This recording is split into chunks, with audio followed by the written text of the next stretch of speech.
Gang, what up, Small Rapper Gang? Today, a question that's been asked hundreds of times: how to get a song on the radio. I've been on the radio a few times, and I want to share my experiences with you. How I got my song on the radio, how getting a song on the radio works, and the best way of going about getting your song on the radio. Now, if you're wondering how I would have any idea about anything that has to do with the radio and the music industry, well, check this out. My last manager was Ray De LaGarza, and he's 99% a radio guy. If you looked at his LinkedIn account, it's like 90% radio connections. And he ran 2101 Records, which was, had Lady Gaga and had Jennifer Lopez. And as you know, both of those huge, enormous, superstar level names get radio play. And even though he is my former manager, we're still really cool, and I can call him anytime if I have any questions about the radio, which, if I ever do, I give him a call. He's like my uncle. You know what I'm saying? You give your uncle a call, hey, uncle, got a question. So when he was my manager, I learned more about the radio than I ever actually had intended on learning about the radio. I learned the entire process, the pitching process,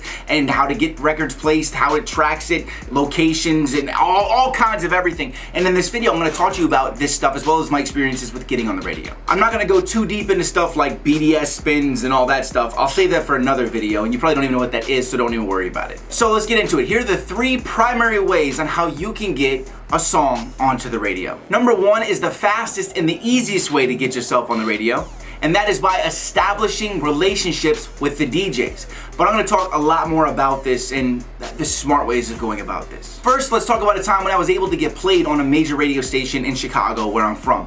It was WGCI 107.5. And if you're from Chicago or you know Chicago, you know that's a big radio station. So first, I did a show at the Funky Buddha. I was the headliner. I did the Christmas Eve show. At the show was DJ Dimepiece from 107.5 WGCI, and so was DJ 33 and a Third. And DJ 33 and a Third is actually Rakim's DJ. And if you don't know who Rakim is, then you don't really know much about hip hop. Because Rakim is massively respected by every MC, period. For a reason. He's still actually dope. Well, during that show at the Funky Buddha in Chicago, I performed my song called Chicago, where I talk about how I rep Chicago and stuff like that. I'll put a link below for that music video you guys can check out. And after the song, DJ 33 and a Third, he leaned over to the stage because he was the DJ, and he's like, I fuck with your stuff. I fuck with your stuff, man. I was mind blown, of course, because it's DJ 33 and a Third. We connected. I did anything I could to help him, offered any value I could possibly provide, and then he always gave me advice on anything in the music industry if I had a question. But here's why I'm telling you this. Long story short is big radio DJs know what's coming to radio and what's about to be hot, right? What's about to be popular. They're in tune. They're the DJs. It's what they do for a living. So he told me at that time that the new song called Headband by B.O.B. and 2 Chainz was about to get heavy rotation. So he told me to do a remix of it. He told me if I do a remix, he can mix it into his midday show. And if you know anything about that, if you get spins during a midday show, that's when everybody's listening. Traffic, when there's traffic out, you know what I'm saying? In the morning, there's a big amount of people listening to the radio because they're driving to work, and then there's the afternoon where they're on lunch, and then there's the nighttime drive when they're on the drive home. And these are the 3 primary times when the radio stations get the most listeners. So if I was able to get mixed in there, that's a really big deal. So I immediately did that remix, and that's a fan favorite. I'll also give you guys a link to that music video below. This is proof of how being connected to a DJ at a radio station can get you onto the radio. Without him having offered that up or him giving me the information, I could not have possibly had this, okay? I'm gonna go more into this though as well. I'm gonna give you guys some really good tips right now on how to build relationships with radio DJs and how to actually get spun on the radio, okay? Building relationships with radio DJs tends to work best when you try to connect with ones that are more accessible and ones who are also the night DJs. This is why you wanna be connected with a night DJ, okay? For one, it's easier for them to play your music because during the day, radio stations are kind of like regulated, right? Where they have a set playlist that they have to play, and the DJs only talk in the middle and keep you entertained, but they don't really have any say in what's gonna play. The music supervisors and the program directors choose those songs. They can't change those. So even if you're best friends with them and you gave them money, which you're not actually allowed to do, we're not supposed to do it, but people do it. If you were to do that, you still could get your song played during that time, right? Because those slots are filled in. But at night, you have a chance. There's less listeners at night, but it's still listeners and it still counts as a radio spin. And just to show you guys that I'm not lying about how important it is to establish relationships with radio DJs, I want to show you something real quick. I personally cataloged every single radio DJ in every single major city inside of my Chrome bookmarks, because this is how I keep track of people. I organized them city by every radio station, and I cataloged their Instagram and or their Twitter, or any way to actually stay in contact with these DJs. This way I can just open a tab, I'm already logged in, I can leave a comment on their pictures. And these people start seeing you more and more. They're like, oh, I've seen that name, I've seen that name. I did this by taking about 2 weeks, like 2 full weeks going through, and you wouldn't think it would take that long, but it did. Going through to the radio stations' actual websites, and then actually finding the DJ's pages, and then going to the DJ's pages, and then cataloging them and trying to find as much information as I could about them. And you can do the same thing. Don't ask for favors. If you start talking to a DJ, he's gonna block you immediately. If you're like, hey bro, you know, Rob Level says come over. I didn't say shit. Number one, I didn't say nothing. Okay?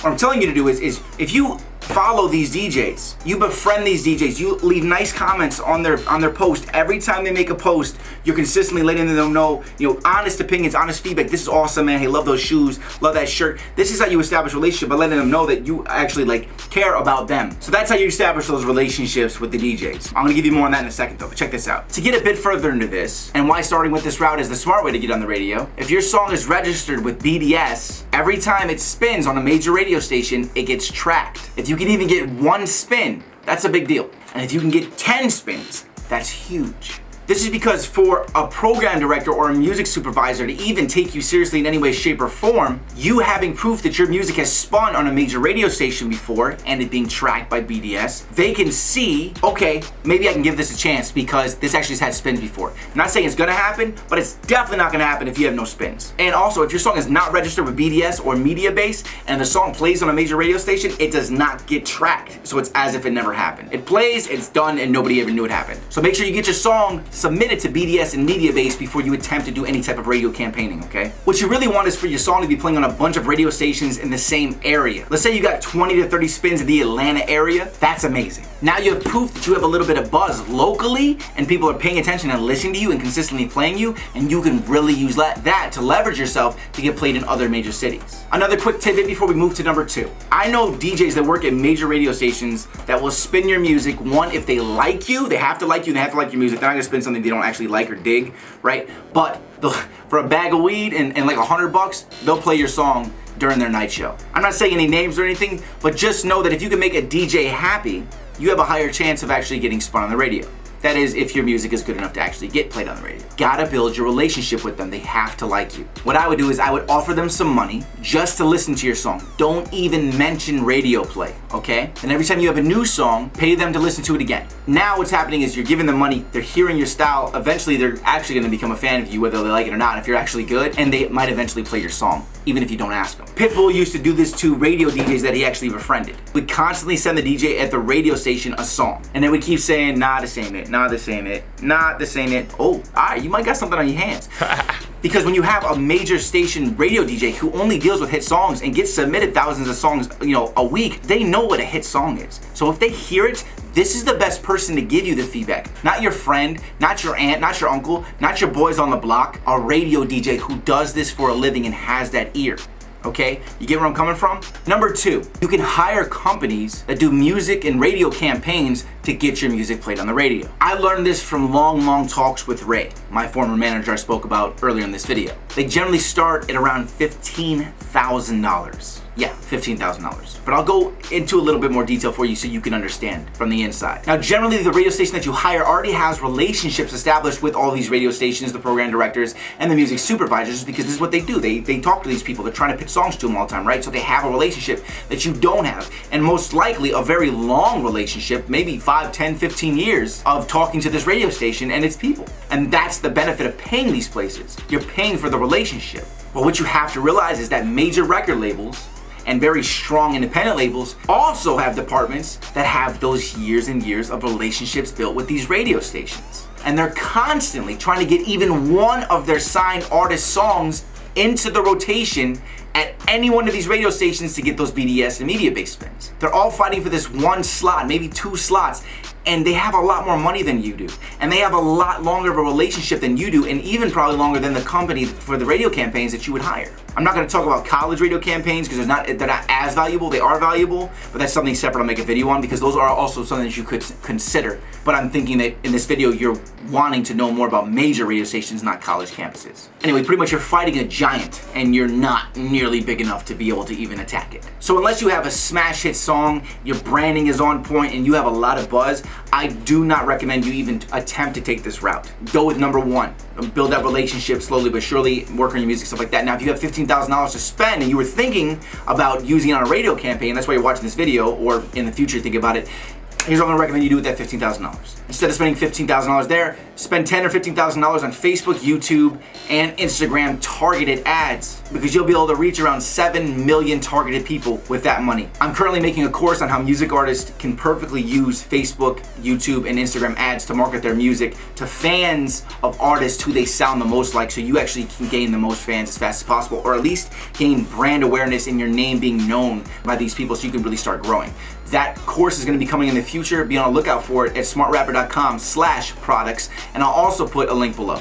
Number 3, you can sign to a major label. Of course, when I say this, I'm partially joking. As I said before, you're still fighting all of the other artists signed to the labels. Just because you get signed doesn't even mean that the label's going to push you. And if you don't know that by now, you have not been watching my videos. And you don't know much about the music industry, because just because you get signed really doesn't mean anything.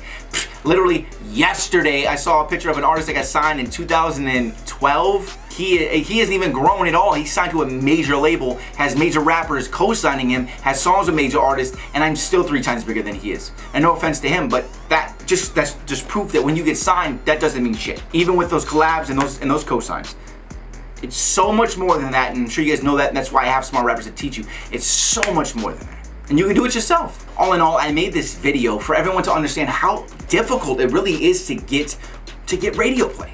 Like, it really is. You already knew this though, that's why you watched this video. From my experience, everything that I've witnessed and I've understood, and people I've met and experts that I've known, that I'm friends with, that know about radio, I'm gonna recommend that you are just be a smart rapper and focus your time, your money, and your energy in other places, because you're gonna see a lot more results from those places. Then, when you have buzz and resources and money and connections, then try to go for the radio. But do not even attempt to do it in the beginning. Of course, building those relationships with the DJs would be smart. That's always a good idea. It never hurts to increase your network by doing that. And by the way, I have a course on how to actually catalog them, like you guys saw me, how I catalog them and stuff. Well, I have a whole process of how to network with everybody, how to get them to sit down with lunch with you, how to infiltrate rapper circles, how to befriend everybody, and how to work your way in.